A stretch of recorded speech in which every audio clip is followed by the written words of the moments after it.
Okay, having created our Web 2.0 banner, the next task we have to do is create our database.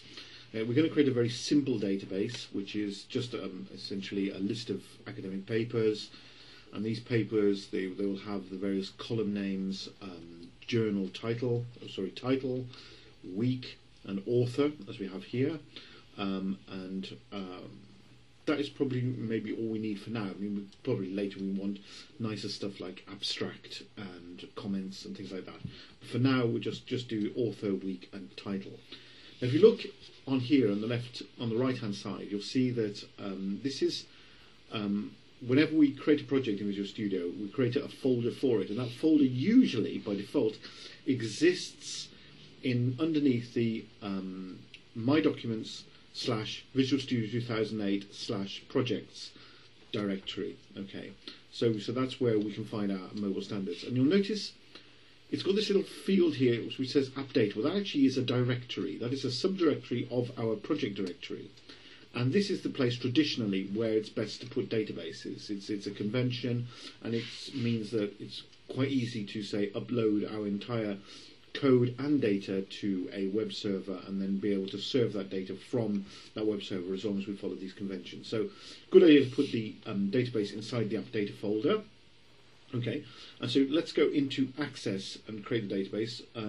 You could of course always use something like SQL Server rather than Access to create this, or even MySQL, but I think just for the purposes of this chapter and for beginners in this whole field, probably using Access is a bit easier because it's a little more user friendly so than the other types of things. For example, it'll prompt you for creating database fields in a more comprehensible way than maybe some of the other database options would.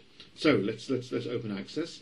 So you bring up Access, and if you click on the blank database button, what you'll do is you'll get prompted for where you're going to put the blank database.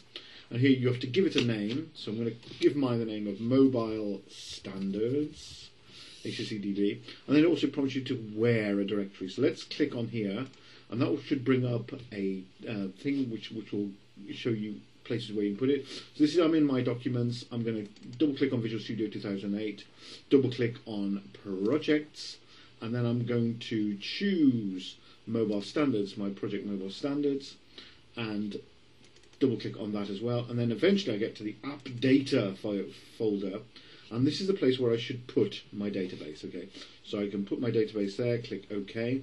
That will then specify the directory, and now I have to just press the Create button, and it will create that database inside that directory. Okay, so there we are. We're set really now. So when it first appears, it gives you this this view in Datasheet view. Okay, this is quite nice. I mean, you can just kind of double click on these things to actually create your data fields. Personally, I mean, the way this is slightly confusing because you get confused between defining the structure as opposed to the actual contents. You know, but what we want to do at this point is create the structure, not the content. So let's go click on Home first of all. Let's click on Home first of all, and then click on Table, and right click, and then choose Design View. Then this will give us a much clearer sense of what we're doing. So I'm going to type in Papers. This will be the name of the table I'm creating. Papers. Okay. So we've done that, and now in Design View, I think you'll agree this is a little bit clearer now. You get a clearer sense of what we're actually doing here. What we're going to be doing now is actually defining all the fields of the database, of the table. I'm sorry. Now it's automatically given us a primary key, which means a kind of unique number which will represent any particular record in the database. So it's best to leave that alone, leave it called ID, because that is the convention. It's auto number, meaning that every time you add another record to the database, the field number will automatically get created, so you don't have to specify it when you're doing it. Excuse me, I need to clear my throat. Right, so we've got the ID here. So now let's just go through the other fields. So we've got another field here. So let's call this one Author. Okay, and now we have to type in the data type. Okay, And the data type here is going to be text. It's given us a field size of 255. I mean, that's probably a bit large, but on the other hand, I mean, we're only doing very simple stuff here, so we're not creating a million record database. So let's leave it as it is. Okay, author is going to be text. Okay, the title is going to be text. Okay, but then we also want to show the week it's going to appear. Okay. And that is not going to be text, that is going to be a number, isn't it? So let's kind of put in here, it's going to be week 3 or week 4 or week 5, whatever. So that is definitely going to be a number, okay? And finally, I think there is the journal. I think we were going to do, oh damn, I can't remember. Let me just kind of run author week title. No, we're just going to do author week and title. Okay, so let's go back into Access. So we've got that. So we've defined. This is the thing. We've defined our data here. So that's very nice. Okay. So now, if we right-click on Papers Table, then we can click on Open. Okay. I must first save the table. So I'm going to say Save. Yes.